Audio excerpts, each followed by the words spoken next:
Assalamualaikum warahmatullahi wabarakatuh. Bismillahirrahmanirrahim. Alhamdulillahi rabbil alamin. Wassalatu wassalamu ala asyrafil anbiya wal mursalin wa ala alihi wa sahbihi wa man tabi'ahum bi ihsanin ila yaumiddin. Amma ba'd. Alhamdulillah, syukur kepada Allah Subhanahu wa taala. Takdir Allah yang sejak azali Allah taala zahirkan, Allah taala jadikan kita bersama-sama sambung belajar ataupun ulang kaji ilmu tauhid khasnya dan ilmu agama yang lain ambil. Seperti biasa, kita mulakan dengan selawat Ibrahimiyah. Kita baca sama-sama. Allahumma salli ala Muhammad wa ala ali Muhammad kama sallaita ala Ibrahim wa ala ali Ibrahim wa barik ala Muhammad wa ala ali Muhammad kama barakta ala Ibrahim wa ala ali Ibrahim fil alamin innaka Hamidum Majid. Alhamdulillah, yang berusaha Tuan menerusi Surau Al-Munawwarah Taman. Ada semalam kuliah kampung Senaran Baru. Hari ini bukan kampung, taman Taman Nusa Bayu. Yang dihormati Tuan Timbalan Pengurusi Surau, Warisan AJK Surau, yang dikasihi Tuan-Tuan Imam, Tuan Bilal, Muslimin, Muslimat yang dirahmati Allah Subhanahu wa taala. Baik, sebelum kita sambung bacaan kitab Baku Iman, saya bacakan sedikit daripada kelebihan ilmu daripada kitab Al-Jawharul Mawhub Maunabihadil Qulub bagi Syekh Ali bin Abdul Rahman Al-Kalantani, ulama Kelantan, yang diambil daripada kitab Lubabul Hadis, Saripati Hadis oleh Syekh Al-Alim Al-Allamah Jalaluddin Abdul Rahman As-Suyuti, Imam Suyuti. Biasanya ni kitab Jawi, telah dirumikan oleh Ustazah Betul Ustazah Nur Ain binti Abu.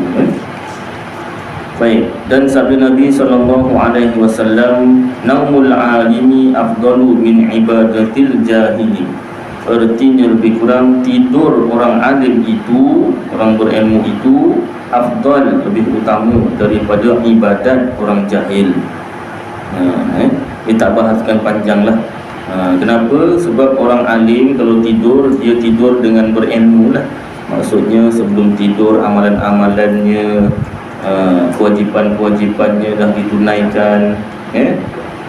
Kalau ada hutangnya, contoh kalau orang berilmu, sebelum tidur, kalau hukum asal, dia sunat berwasiat. Berwasiat maksudnya wasiat lah, kan, wasiat harta lah, itu wasiat harta lah, sunat berwasiat. Tetapi kalau ada hutang, wajib berwasiat. Tapi kalau sekurang-kurangnya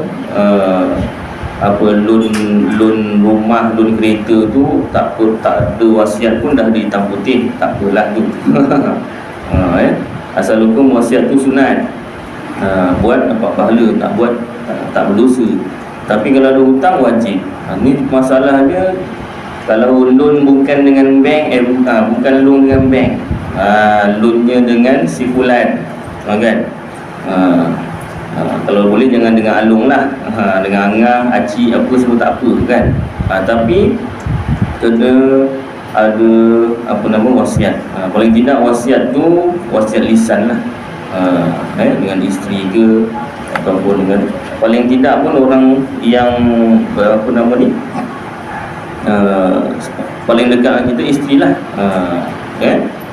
Panggil apa? Yang contoh macam saya panggil Hani. Kebetulan nama dia Asmahani. Tapi nak panggil nama Hani bahasa Inggeris tu lah madu, kan, contohnya, kan. Hani, B, saya panggil bahasa Inggeris saya B. B tu apa? Baby, bukan baby. Wah, sweet sangat baby. Bukan baby, hubby husband, panggil hubby. Wah, gitu. Kan? Dia yang tu kan, yang tentukan panggil apa. Jadi contoh kalau saya ni bini ada hutang dengan Imam Zaki contoh, kan contoh lah. tak ada hutang, contoh saja kan, sekian-sekian jadi sekurang-kurangnya bila dituntut, kalau andai kata saya meninggal dunia, jadi dituntut tak terberanjat, warisnya nak melunaskan hutang sebenarnya. Baik, jadi tidur orang alim itu afdal, lebih baik daripada ibadat orang jahil. Orang jahil ni ibadat, tapi tidurnya orang alim itu, contohlah kata orang alim tu masa tidur meninggal dunia, orang jahil ini masa tengah ibadat meninggal dunia. Dari segi afdal, dari segi lebih baik atau lebih utamanya, ya orang alim tadi yang walaupun dia tidur, sebab tidurnya dalam keadaan berilmu, mengamalkan, sama ada dia mengamalkan ataupun tidaklah ilmunya, tapi dalam dadanya tu dah ada ilmu lah. Kalau ibadatnya orang jahil ni bahasa Arab, bahasa Melajunya kalau cakap kasar tu bodoh. Bahasa Arab ni sedap ni, jahil. Tapi kalau bahasa Melayunya tu maknanya tu bodoh, makna tak tahulah. Bahasa yang baik sikit, tak tahu, ataupun kurang tahu. Jadi orang yang jahil, orang yang kurang tahu, dia beribadat. Ibadat dia tu kemungkinan ikut orang, bukan dengan belajar untuk ilmu lah. Baik, jadi itu salah satu sabdaan Nabi SAW menunjukkan betapa tinggilah darjat ilmu itu yang lebih baik ibadat orang alim, lebih baiklah. Waqala Nabi sallallahu alaihi wasallam, man ta'allama baban minal ilmi ya'malu bihi aw lam ya'mal bihi kana afdala min ayyusalliya alfa rak'atin tatawu'an. Dan sabda Nabi sallallahu alaihi wasallam artinya lebih kurang, barang siapa belajar satu bab daripada ilmu, beramal dengan dia atau tiada beramal dengan dia, adalah ia terlebih afdal daripada sembahyang sunat 1000 rakaat. Saya dah buat kira-kira malam kuliah semalam ni ke kuliah kat Kampung Kopok ni. 1000 rakaat ni biasa kita sembahyang 2 rakaat lah. Jarang orang sembahyang 1000 rakaat sekali sembahyang. Bukan jarang, tak pernah. Saya pun tak terbuat kan. Mana nak siap 2 rakaat. Paling tinggi sembahyang sunat berapa banyak sekali sembahyang sunat? 8. Apa rakaat? Misal apa? Duha ke? Duha 12 boleh tu. Cuma jarang-jarang lah. Takut tak sampai 12 atau terlebih tu. Yang 4 rakaat aja ada yang tersilap. Kan? Yang 4 rakaat aja tersilap pun 12. Wah, tak berapa sampai berapa. Kan? Jadi buat 2 rakaat, satu sembahyang, jadinya 500 sembahyang. 500 sembahyang, katalah satu sembahyang 5 minit, lebih kurang 2500 minit, bagi jam 41 jam. Kalau straight tu sembahyang sunat tak berhenti, tak tidur lah, jadi lebih kurang, kalau satu hari 24, 2 hari 48 jam, lebih kurang 2 hari 2 malam. Kan? Itu masanya, tenaganya pula kan, tenaganya pula, kerajinannya pula kan. Jadi antara kelebihan yang lebih afdal, bukan sama, lebih afdal daripada sembahyang sunat 1000 rakaat, belajar satu bab daripada ilmu. Tapi kita hari ni malam ni bukanlah belajar, itu dah belajar, ni ulang kaji ya. Tuan-tuan datang ni bukanlah baru nak belajar dengan Ustaz Aidil ni, tidak. Dah belajar dah kemarin ni kira ulang kaji. Penting tuan-tuan ulang kaji. Kalau untuk periksa, untuk budak-budak sebenarnya periksa tengah tahun kan. Penting ulang kaji. Pasal apa? Dah belajar tak diulang kaji, lupa. Dah ulang kaji pun lupa, lagi tak ulang kaji kan. Kena ulang kaji. Habis gini kita periksa apa Ustaz? Ini periksa dalam bubur. Periksa dalam bubur. Maka periksa dalam kubur tu masing-masing yang jawab, ikut apa dalam kepercayaan. Kalau ilmu tauhid dalam kubur, soalan dia berkaitan apa, subjek apa dalam kubur. Cuba adik-adik, yang 3 orang ni, siapa, tapi ustaz tak ada hadiah lah. Kalau kat sekolah bagi hadiah. Siapa tahu soalan dalam kubur, soalan subjek apa? Betul. Andai anak siapa ni?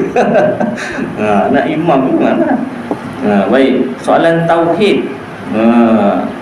Dalam kubur babnya bab tauhid. Subjeknya subjek tauhid. Jadi soalannya pun dah bocor. Soalan pertama apa, bahagian A, bahagian B. Soalan pertama, man rabbuka, siapa Tuhan kamu. Soalan kedua, man nabiyuka, siapa nabi kamu. Soalan ketiga apa? Saya pun dah lupa dah. Itulah jarang-jarang baca talqin. Bila sekat talqin pun sebut tu kan. Baik. Jadi soalan-soalan tu semua pula bukan dihafal. Menjawabnya tu bukan dihafal. Kau hafal senang. Sebelum meninggal dunia nazak tu cuma hafal kan. Masalahnya menjawabnya tu dengan keyakinan dalam hati, dengan apa yang kita percaya, apa yang kita yakin, apa yang kita masukkan masa kita hidup dekat dunia. Itu sebab penting kita ulang kaji lagi. Sebab ada satu masalah sebelum kita sampai pada peperiksaan dalam kubur tu. Ada satu masalah. Masalahnya apa? Ada gangguan. Gangguan daripada syaitan dan manusia. Maksudnya syaitan satulah membisikkan kesesatan lah, kekufuran. Manusia yang terlibat dengan ajaran sesat juga mengganggu gugat keimanan kita, tauhid kita. Sebab penting kita ulang kaji supaya salah satu kelebihan dalam kitab risalah tauhid, kalau kita seluruh agama Johor dulu, sekarang pun diambil semula kitab risalah tauhid. Salah satu kelebihan belajar ilmu tauhid ataupun ulang kaji ilmu tauhid yang ke-10 iaitu dapat membezakan antara akidah yang betul dan akidah yang salah. Dapat bezakan. Ini kita proses mengulang kaji untuk memantapkan lagi. Dah tahu dah mana betul mana salah, tapi supaya kita lebih yakin.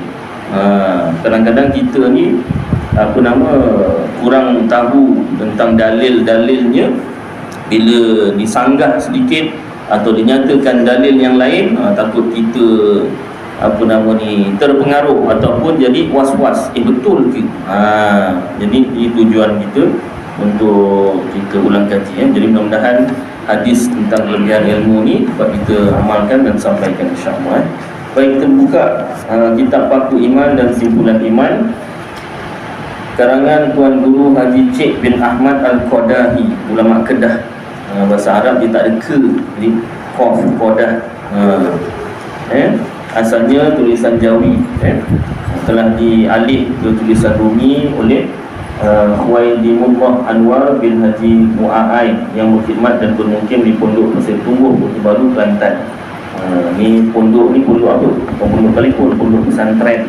Kalau Indonesia pesantren, kalau kita Malaysia madrasah lah.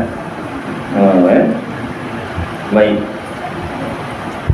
Terbitan, terbaca terbitan Sidratul Muntaha, kau main terbitan dia tu.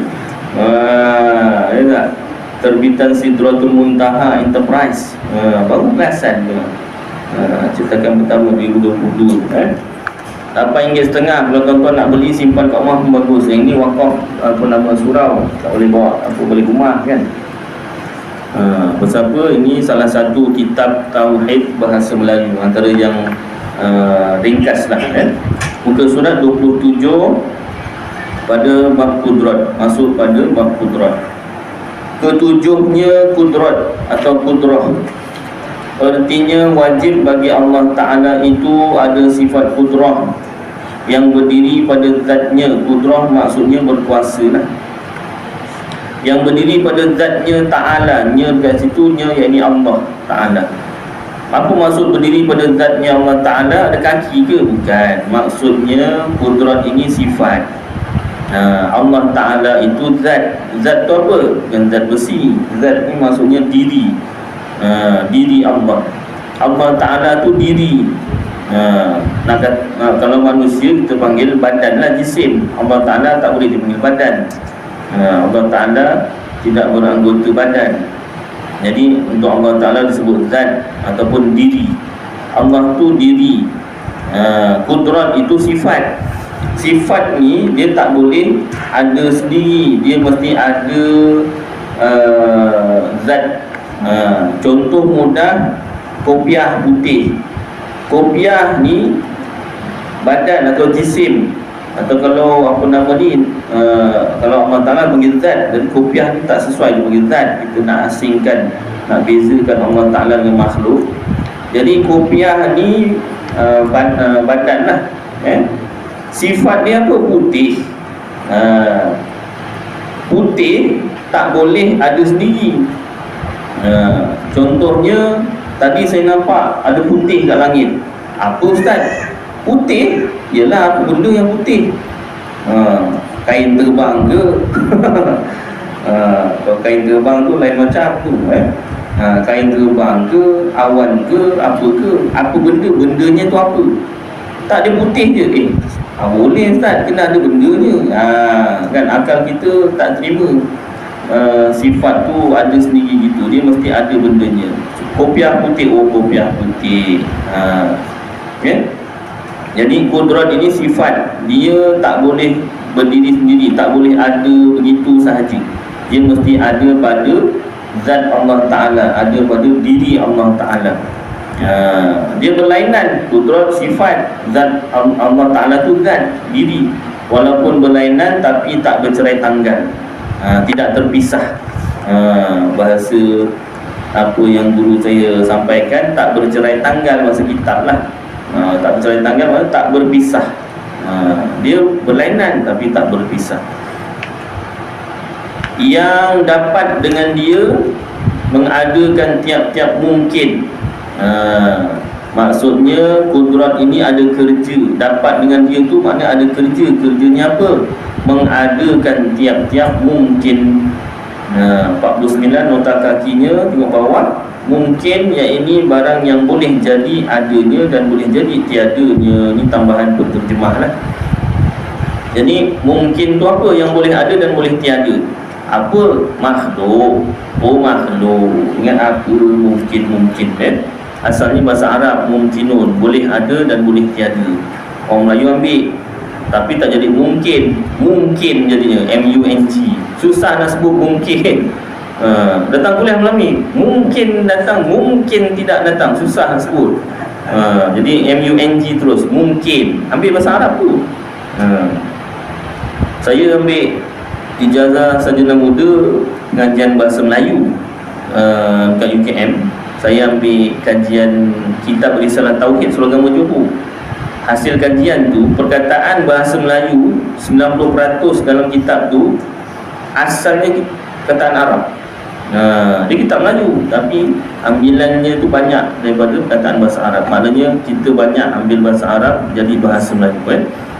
Salah satunya adalah mungkin dan meniadakan dia, mentiadakan mungkin tadi, mentiadakan makhluk atas muafakat, bersamaan, sinkronis dengan apa?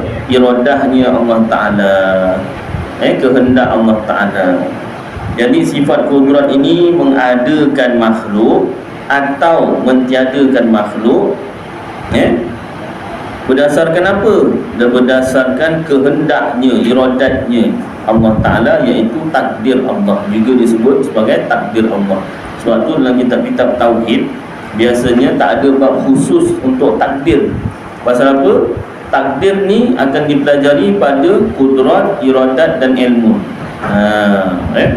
Maknanya yang mentakdirkan tu ialah sifat iradat tu Tugas sifat iradat mentakdirkan nasib makhluk. Allah Ta'ala jadikan makhluk atau tiadakan makhluk ikut apa yang telah Allah Ta'ala sendiri takdirkan. Takkan terjadi Allah Ta'ala tak takdirkan, tiba-tiba Allah Ta'ala jadikan, atau tiba-tiba Allah tiadakan. Tak, dia sinkronis. Memang bersamaan, sepakat bahasa kitab sebut muafakat. Muafakah tu muafakat, bersamaan. Artinya tiada mengadakan dan tiada meniadakan oleh Allah akan sesuatu melainkan barang yang ni asalnya daripada bahasa Arab lah, maknanya perkara yang, melainkan barang yang, ini perkara yang sudah ia tentu akan dia pada azali. Sudah ia tentu tu apa? Sudah ditakdirkan. Allah Ta'ala dah takdirkan. Itulah yang Allah adakan atau tiadakan. Sejak bila Allah Ta'ala tentukan? Pada azali. Azali tu bila? Sejak tiada mula, sejak makhluk belum ada lagi. Makhluk belum ada lagi, Allah Ta'ala dah takdirkan dah segala nasib makhluk, sehinggalah ahli syurga, ahli neraka pun telah ditakdirkan oleh Allah Ta'ala. Ada hadis, saya lupa Arabnya, tapi isinya tu telah ditakdirkan oleh Allah Ta'ala, jodoh pertemuan, ajal maut dan rezeki. Rezeki, jodoh dan ajal, ini tiga telah ditetapkan. Syarah hadis tersebut bukan tiga ni aja, semua sekali. Kalau kita nak memahami hadis, kita wajib rujuk kitab syarah hadis. Kitab syarah hadis, ada banyak kitab syarah hadis. Kalau nak ambil yang bahasa Melayu pun ada. Contohnya kitab Bahrul Mazi. Kitab Bahrul Mazi iaitu syarah bagi hadis-hadis Imam Tirmizi. Yang mensyarahkan tu orang Melayu Malaysia, ulama Melayu, iaitu pengarang Kamus Al-Marbawi, Syekh Muhammad Idris Al-Marbawi, orang Merbau, Perak. 26 juzuk syarah Bahrul Mazi tu, dekat masjid Jalan Tasik, Masjid Bandar Seri Alam Jalan Tasik. Jadi dua, yang baru tu Jalan Gunung kalau tak silap, yang lama Jalan Tasik. Ada kitab Bahrul Mazi 26 juzuk. Saya pernah bacakan beberapa hadis, syarah hadis kat situ. Jadi makna hadis tersebut iaitu segala perkara dah ditentukan, bukanlah hanya ajal, maut dan jodoh. Dan ajal, maut sama, rezeki, jodoh dan ajal, bukan tiga ni sahaja, semua dah ditetapkan. Cuma kenapa disebut tiga? Biasanya orang nampak tiga ni aja, rezeki, jodoh, ajal, yang orang kata yang jelas depan mata. Baik. Dan mustahil lawannya itu lemah. Mustahil, sifat mustahil bagi Allah, iaitu lawan bagi sifat kudrat itu lemah, tak berkuasa. Bermula dalilnya, apa dalil sifat kudrat Allah Ta'ala? Baharu alam. Baharu alam, iaitu baharu tu apa? Ada permulaan. Contohnya rumah baharu, ada permulaan. Sebelum ni tak ada rumah, baharu ada rumah. Jadi ada permulaannya. Kereta baharu, sebelum ni tak ada. Sebelum ni Viva, sekarang dah Benza. Contoh, minta maaf siapa yang pakai Benza. Ni biasa saya buat contoh di sendiri je. Minta maaf kalau dia sanggup. Isteri baharu, sebaik tak ada jemaah perempuan ni mengamuk. Itulah malas ni kalau jemaah lelaki ni. Itu sebab kita kena pantau, dia kata kan. Ni ustaz ni yang saya sebut aja kan, isteri baharu lah, apalah. Rumah baharu tu tak apalah. Nak juga sebut isteri baru. Contoh lain tak boleh. Saja buat contoh, dia tak boleh, dia tak boleh. Kan? Kita tak apa, tak kisah. Kita memang tak kisah. Jadi sebelum ni isteri lama ni ada isteri baharu, contoh kan. Jadi baharu tu ada permulaan. Dalil sifat kudrat Allah, baharu alam ini, makhluk ni, alam ini baharu, ada permulaan. Itu dalil ringkas, dalil ijmali. Paling tidak kita kena tahu dalil ijmal tu lah, dalil ringkas tu. Walaupun tak tahu cara nak menguraikan, macam mana nak kaitkan baharunya alam ini dengan sifat kudrat, entahlah pun tak apa. Paling kurang tahu baharu alam ini tu dah kira berdalil lah tu, tapi lagi bagus kalau kita dapat uraikan. Tapi dalam kitab ni nipis, ringkas, jadi dia tak uraikan panjang lah. Nanti ada rezeki kita sambung ke kitab yang lain. Habis kitab ni kita sambung kitab lain yang lebih perinci lah. Dan firman Allah Ta'ala ini dalil nakli, dalil ayat Quran. A'udzu billahi minasyaitonir rajim. Bismillahirrahmanirrahim. Wa huwa ala kulli syai'in qadir. Shadaqallahul azim. Surah Hud ayat 4.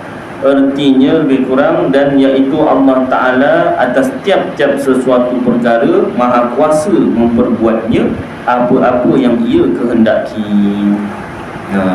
Pun begitu dalam kitab-kitab tauhid yang lebih perinci diuraikan lagi lah lebih lanjut. Kuasa Allah Ta'ala itu berlaku kepada siapa? Dipanggil ta'alluq, ta'alluq kudrat. Ta'alluq kudrat ni kalau kita seorang agama kemarin bila masuk bab ta'alluqnya dah pening. Bab ta'alluq lagi kan. Tapi rupanya bila dah besar ni, ulang kaji balik, ta'alluq tu taklah susah mana.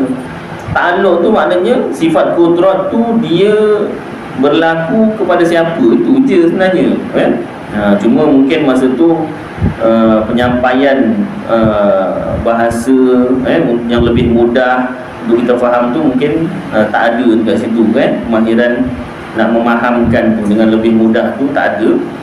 Jadi kita pun tak berfaham, dapat lulus periksa pun dah kira okey dah tu kena tauhid wajib wajib lulus. Baik, jadi apa nama ni, ta'alluq kudrat maknanya sifat kudrat Allah, sifat kuasa Allah tu berlaku kepada siapa? Jawapannya berlaku kepada makhluk sahaja. Dalam kitab ni tak diterangkanlah, saya tambah sikit berlaku kepada makhluk sahaja, tak berlaku kepada Allah Ta'ala dan segala sifat-sifatnya. Maknanya kalau ada orang tanya, Allah berkuasa Allah berkuasa. Kalau begitu, bolehkah Allah Ta'ala jadikan dirinya ada dua?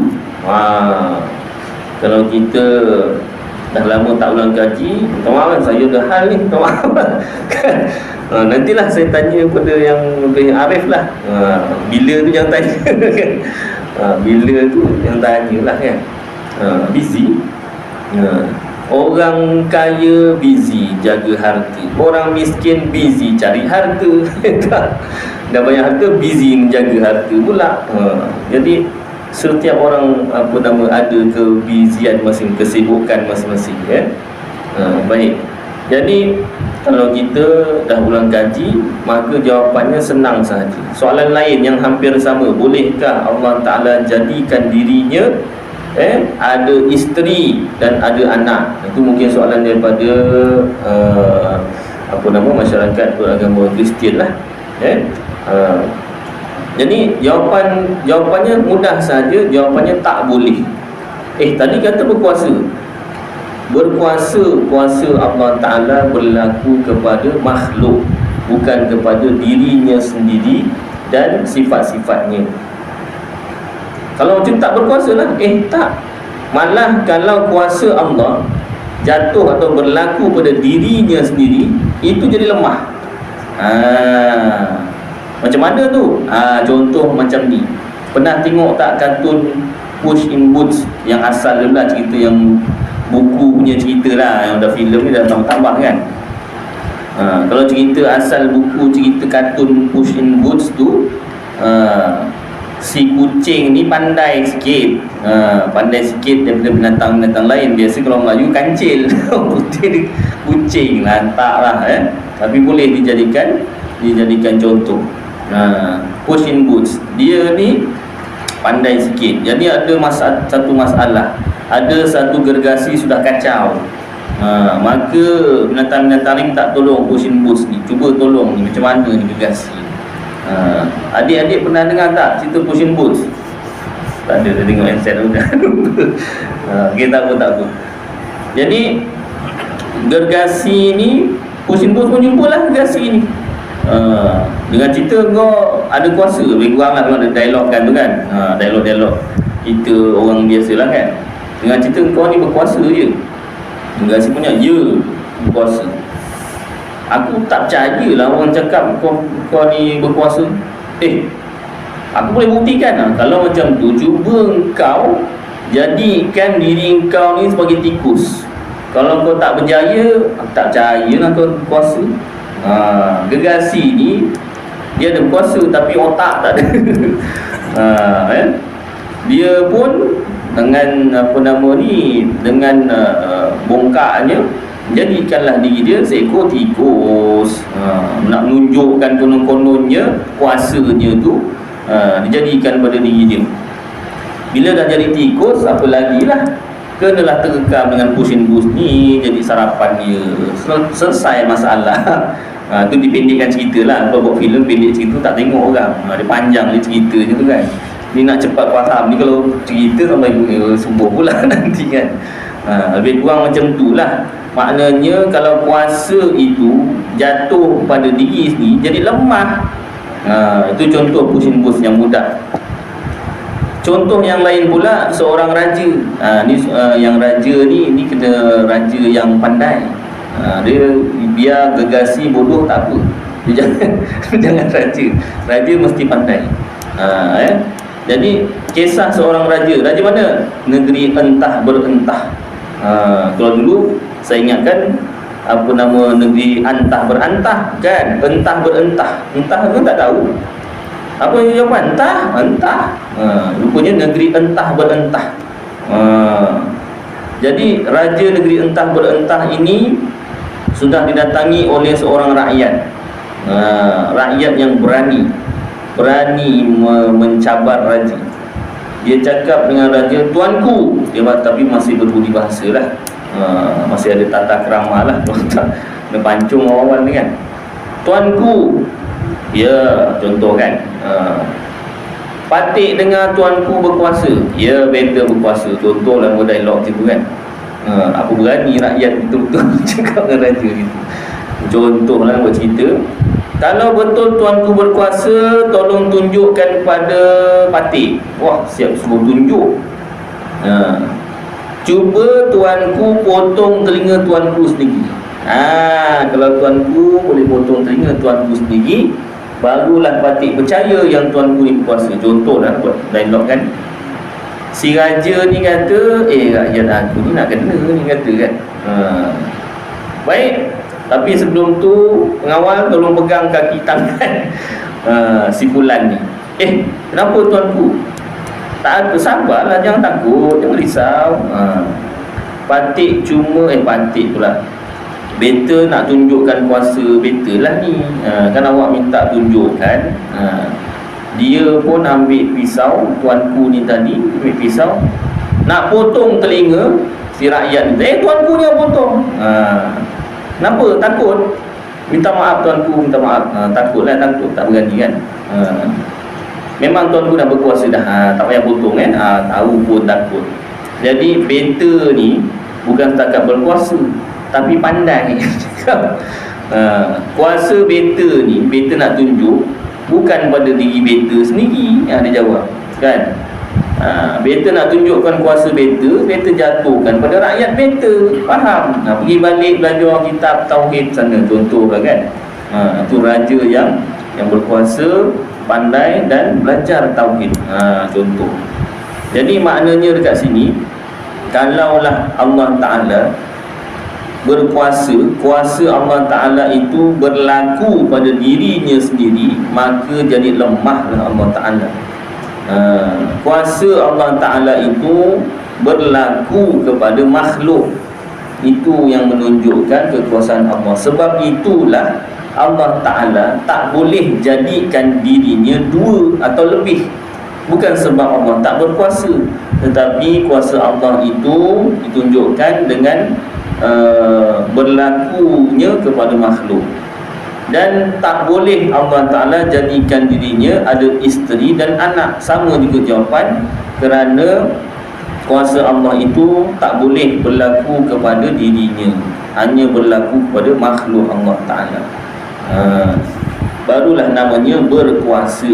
Kalau jatuh atau berlaku pada diri sendiri, itu lemah namanya. Makhluk aja kalau menjalankan kuasanya pada diri sendiri, dia dipanggil lemah. Apatah lagi Tuhan, kalau kena pada diri sendiri, nescaya lemah Allah Ta'ala. Baik. Kemudian masuk pada bab iradah. Jadi itu kepentingan kita belajar ilmu panggil hukum akal. Hukum akal. Sifat 20 ni kita belajar ni tuan-tuan. Ada hukum nakli, Quran hadis, dan ada hukum akli, hukum akal. Hukum akal ni memang asalnya daripada ilmu falsafah, ilmu filosofi. Aristotle, Socrates, siapa lagi tuan-tuan pun mungkin lagi ingat. Jadi mereka ini menggunakan ilmu falsafah, ilmu logik akal, untuk menyangkal adanya Tuhan, untuk menafikan adanya ataupun kewujudan Tuhan. Asal ilmu falsafah ni, ilmu logik akal ni, dia sebenarnya dulu ilmu falsafah ni sama dengan ilmu sains. Dua-duanya tak percayakan Tuhan. Asal lah, ilmu asal sains dan falsafah tu. Cuma sekarang ni di Malaysia dan di negara-negara Islam, ilmu falsafah tu diseimbangkan dengan tauhid lah. Ujung jawapan kepada semua persoalan, Allah yang jadikan segala perkara. Macam tu Jadi asal-asal untuk ilmu falsafah dan sains ni untuk menafikan kewujudan Tuhan. Maknanya tak logik yang namanya Tuhan ni wujud. Rupa-rupanya masa isyak azan dulu, nanti sambung sikit pembahasan ilmu logik akal.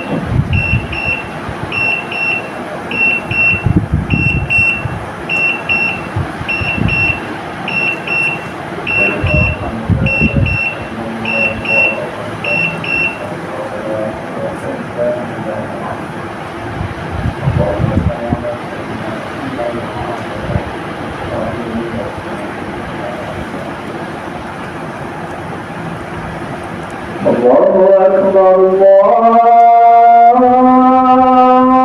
Allahu Akbar, Allahu Akbar,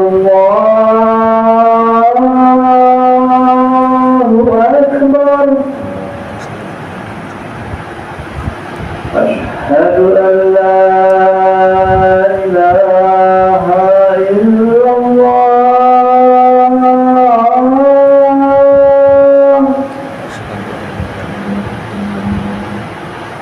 أشهد أن لا إله إلا الله.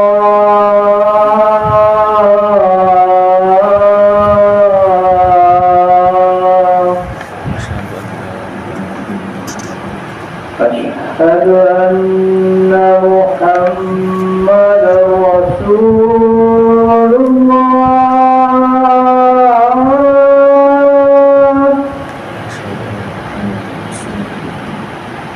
أشهد أن محمدا رسول الله.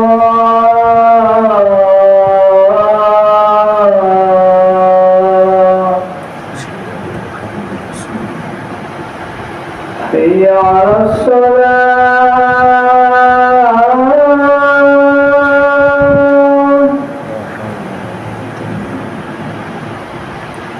حي على الصلاة.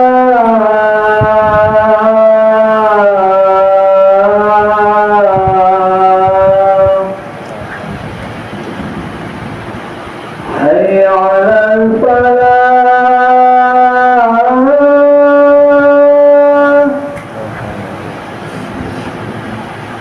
حي على الفلاح.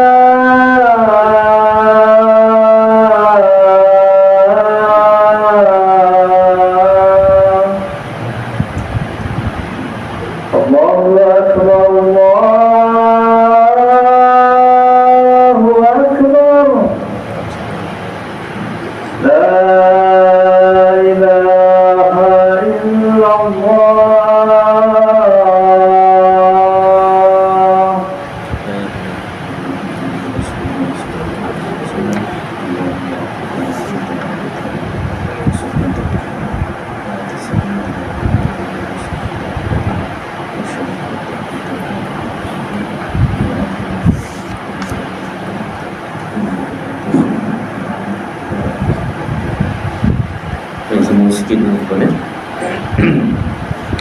Jadi ilmu falsafah asalnya diwujudkan untuk menolak ketuhanan, kewujudan Tuhan.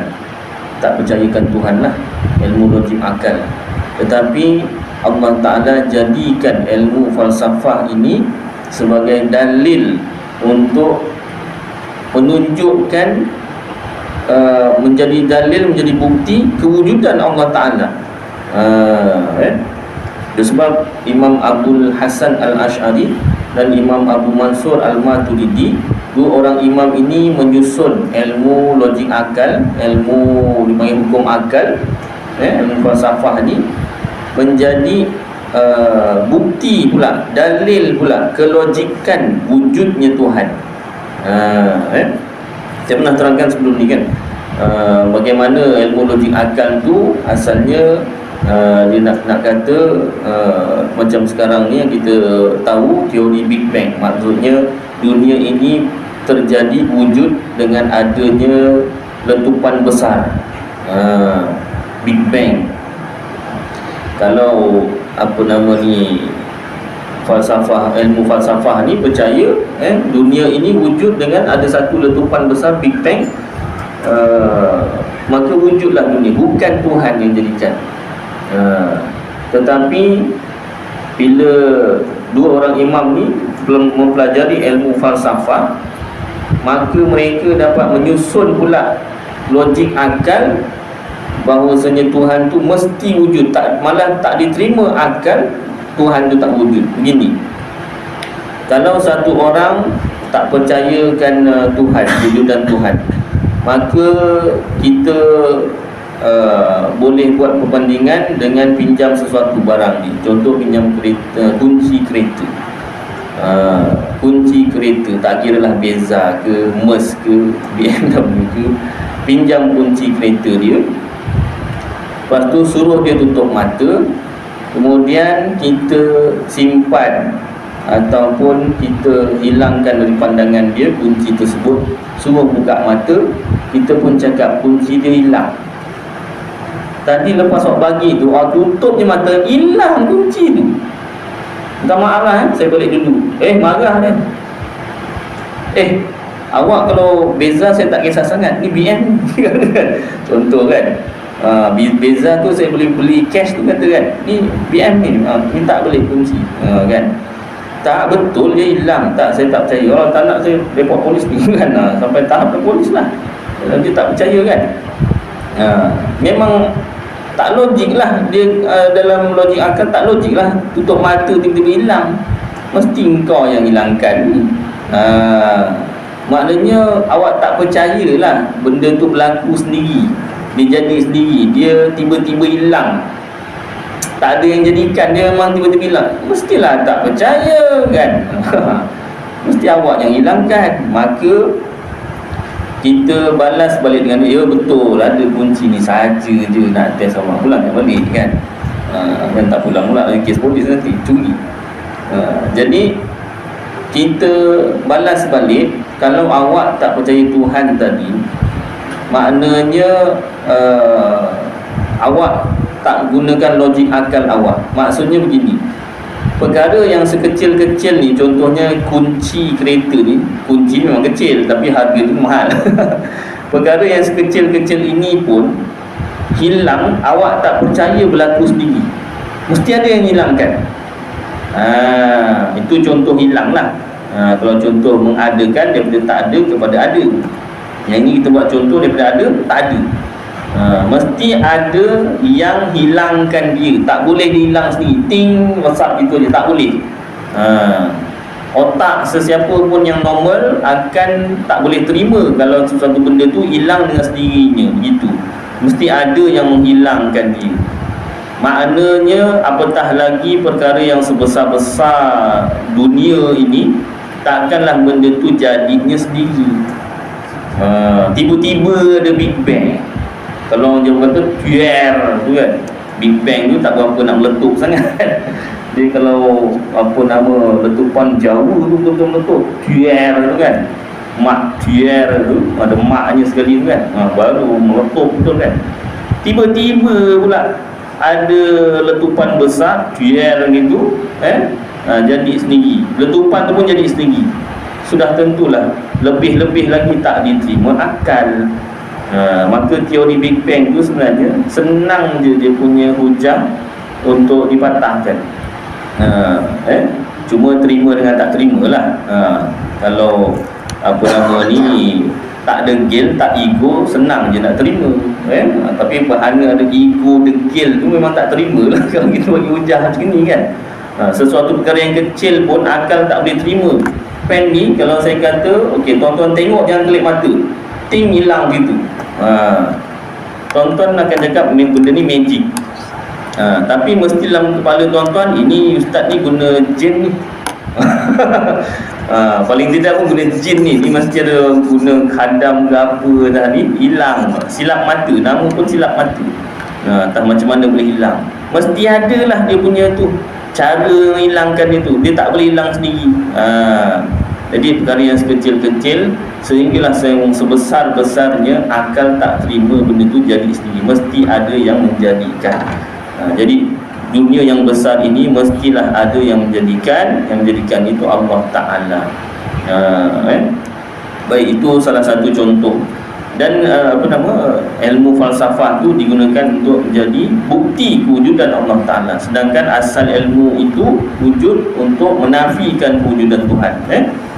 Kemudian sifat kudrat ini juga berlaku pada makhluk. Yang namanya makhluk tu apa? Ma siwallah, barang yang selain Allah, segala perkara yang selain Allah Ta'ala.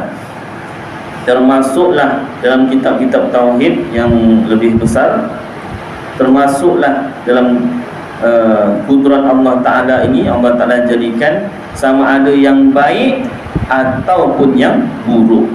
Itu masuk dalam rukun iman yang ke-6 tu, baik buruk daripada Allah Ta'ala. Perkara yang baik Allah jadikan, itu tak ada masalah untuk orang terima. Tapi ada masalah pada perkara buruk Allah yang jadikan, itu ada golongan yang tak dapat terima. Kenapa?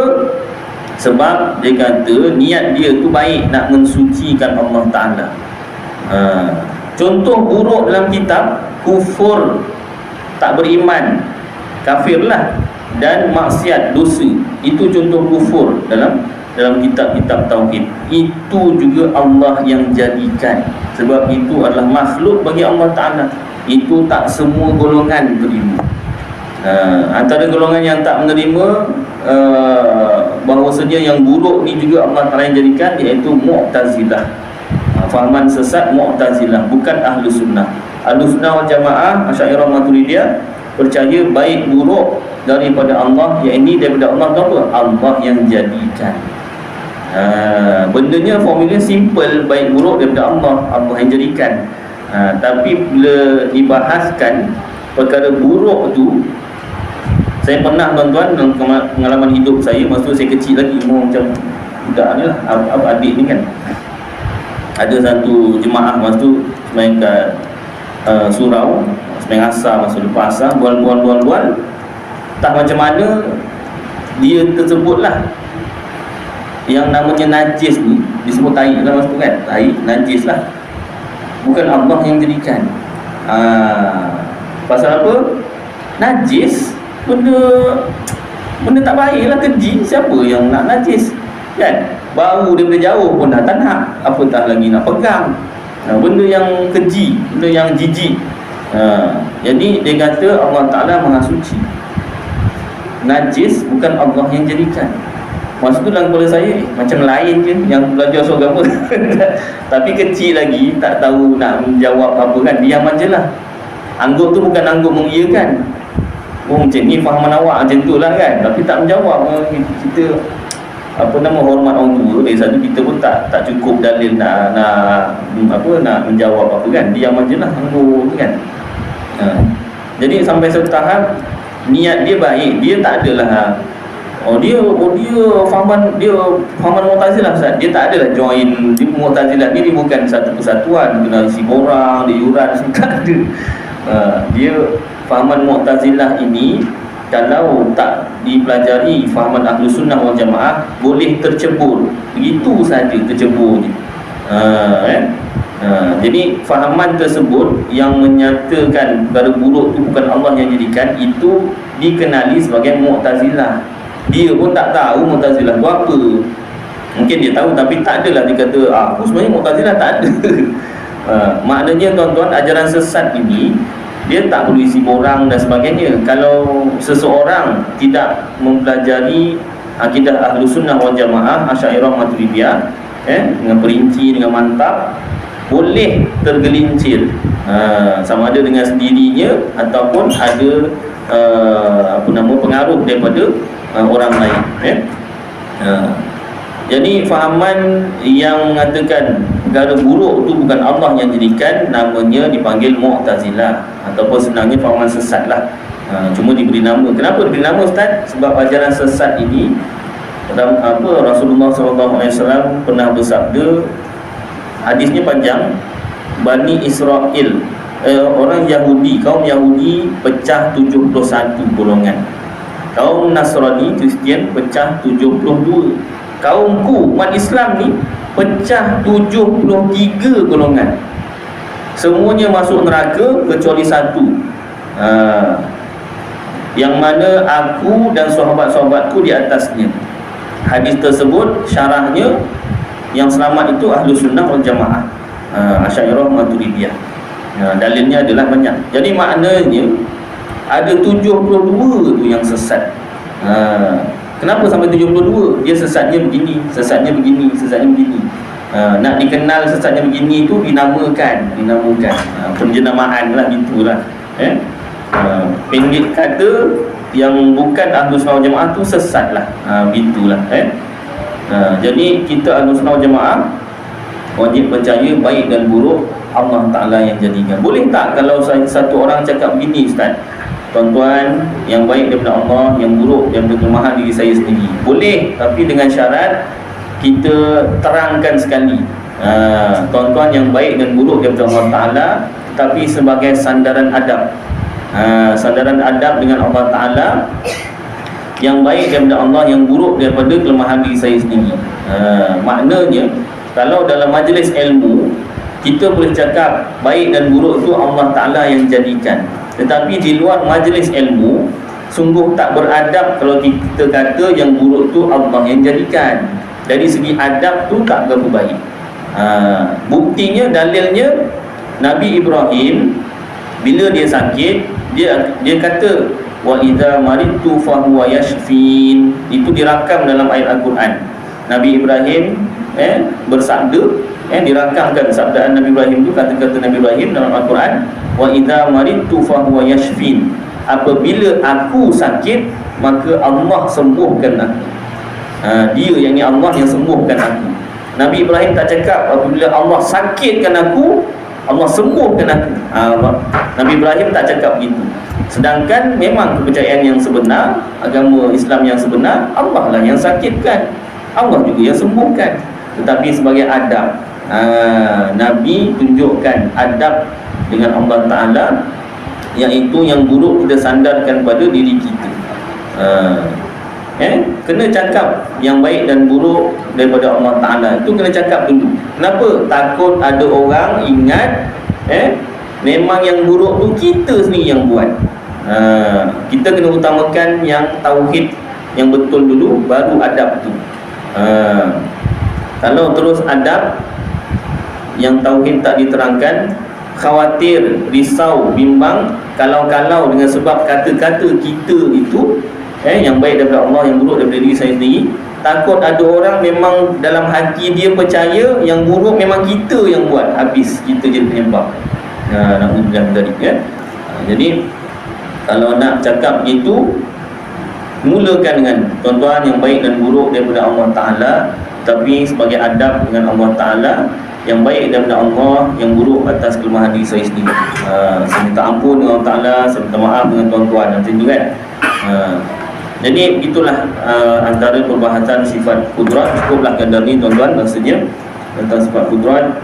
Mudah-mudahan apa yang kita baca dan dengar bersama jadi manfaat bagi saya dan tuan-tuan, dapat kita amalkan dan sampaikan insya-Allah. Aqulu qawli hadza wa astaghfirullahal azim li wa lakum wa lisairil muslimina wal muslimat wal mu'minina wal mu'minat astaghfiruh wa ya fawzal mustaghfirin wa ya najatat taibin. Sallallahu tabaraka wa ta'ala ala khairi khalqi sayyidina wa maulana Muhammad wa ala alihi wa sahbihi wa baraka wa sallam. Subhana rabbika rabbil izzati amma yasifun wa salamun alal mursalin walhamdulillahi rabbil alamin. Taqabbalallahu minkum.